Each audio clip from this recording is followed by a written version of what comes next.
Bonjour, j'aimerais vous parler aujourd'hui de la castration et la stérilisation. Ce vidéo va vous permettre de prendre le bon choix pour vous et votre chien. Il y a actuellement 4 méthodes sur le marché. Donc il y a l'ancienne méthode, c'est-à-dire on ne touche pas à l'animal, on ne castre pas, on ne stérilise pas nos chiens pour ne pas intervenir sur la nature. Mais ça nous complique bien la vie. Les chiens, ils vivent normalement sur des territoires ou dans les quartiers et il n'y a pas de contact avec des autres chiens inconnus.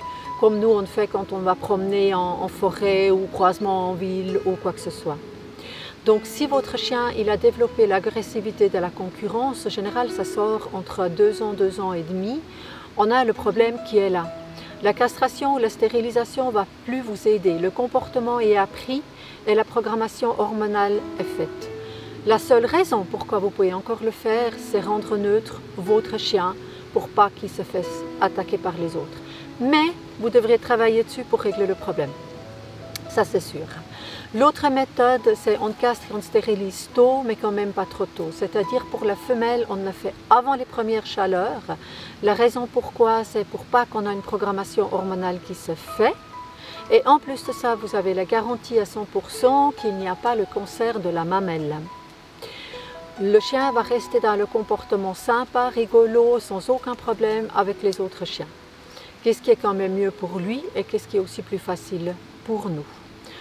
Pour la femelle, on le fait en général entre le 7e, 8e mois pour les petits, 8e et 9e mois pour les grands. Le vétérinaire peut vous aider à définir le moment exact, mais il faudrait le faire avant les premières chaleurs. Après, la programmation hormonale est faite.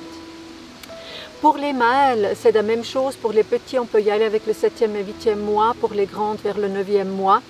Si la programmation hormonale n'est pas faite, le chien n'aura absolument aucun problème avec les autres chiens. 100% de garantie pour le cancer de la prostate, ce qui est quand même un grand avantage dans notre temps. L'avantage de cette méthode, votre chien ne va pas rentrer dans ce problème d'agressivité et la concurrence. Votre vie à vous et au chien va être beaucoup plus facile.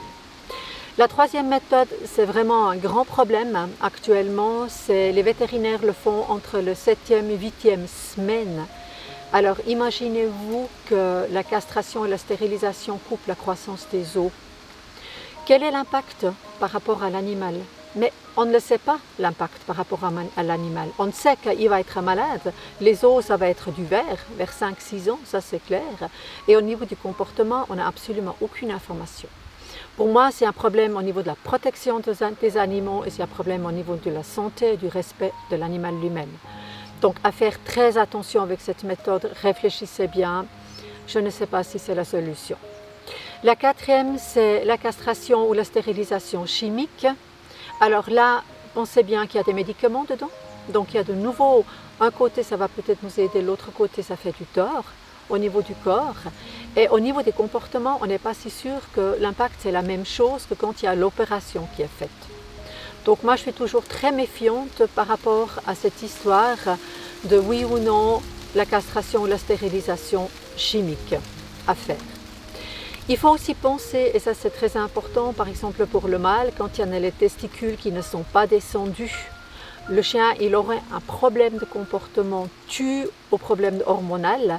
Et là, c'est vivement conseillé de castrer, de stériliser tôt, donc vers 7e ou 8e mois.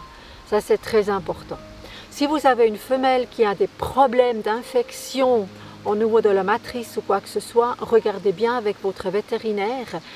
Certaines, ils conseillent vraiment de le faire assez tôt pour éviter toute infection. Dans certains cas, ça a super bien fonctionné. Des autres vétérinaires, ils disent qu'il faut attendre, c'est mieux laisser développer et régler. Ça, c'est après, à côté médical, il faut faire très attention. Mais si vous devrez prendre une décision là-dedans, pensez toujours que si les premières chaleurs sont faites, la programmation hormonale elle est faite, qui peut poser un problème au niveau de votre chien. Voilà, j'espère que cette vidéo-là va vous aider à prendre la bonne décision pour vous et votre animal, pour que vous ayez une relation saine et de confiance. Merci beaucoup de m'avoir écouté.